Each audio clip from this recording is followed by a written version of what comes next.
Nous allons parler aujourd'hui de la radioactivité. Alors pour comprendre en quoi ce phénomène est important, il faut rapidement revenir à l'histoire de ce qu'on appelle l'atome.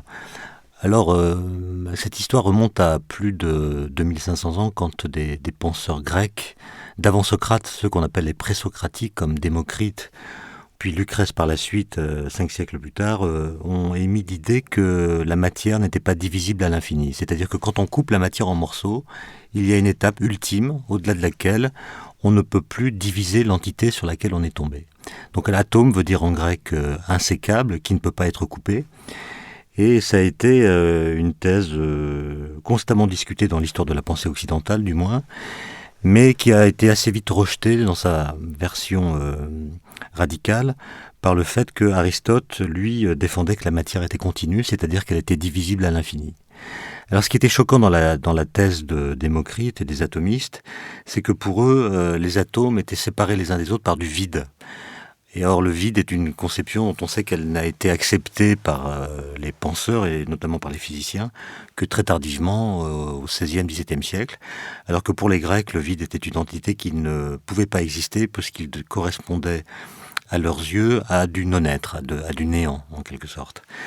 Donc, quelle était cette conception de l'atome chez les Grecs ? C'est tout simplement une entité indivisible, ça c'est l'étymologie qui l'indique.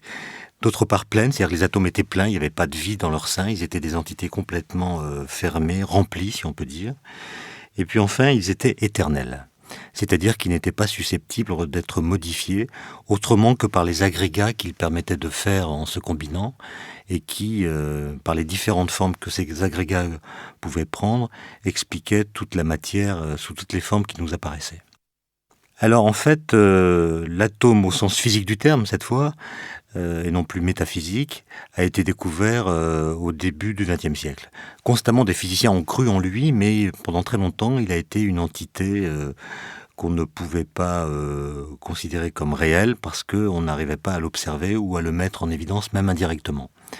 En 1906, Jean Perrin a mis en évidence expérimentalement l'atome, et très vite, on s'est aperçu qu'il n'avait de commun avec l'atome des anciens que le nom. C'est-à-dire qu'en fait, toutes les propriétés qu'on reconnaît aujourd'hui à l'atome sont différentes de celles que les atomistes de l'Antiquité lui attribuaient. Prenons comme premier exemple le fait que l'atome des anciens était considéré comme insécable. Eh bien, l'atome de la physique, lui, n'est pas insécable. On sait que c'est une structure qui est composite, c'est-à-dire qui est constituée d'autres entités plus petites.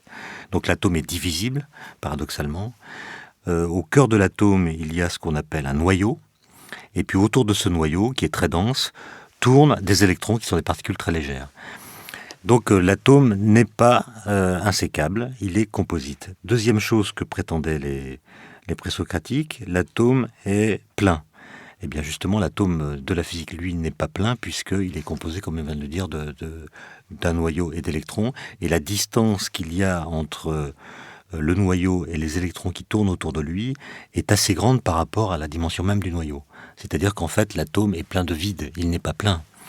Et enfin, troisième idée qu'on trouve chez les atomistes anciens et qui n'est pas retrouvée dans la physique moderne, c'est l'idée que l'atome est éternel. Certes, il y a des atomes qui ne peuvent pas disparaître, c'est-à-dire que s'ils ne subissent pas de transformation nucléaire, on verra plus tard ce que ça veut dire, eh bien ils restent en l'état indéfiniment. Simplement, ils ont une genèse, ils ont une naissance, ils n'ont pas été là de tout temps.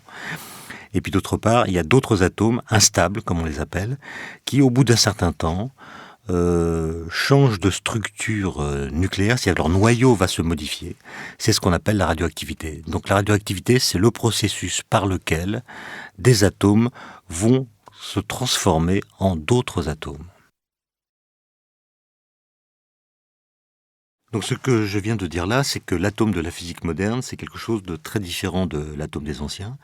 C'est quelque chose qui est en fait très compliqué, qui ne ressemble pas du tout à la petite bille microscopique à laquelle on l'assimile trop souvent.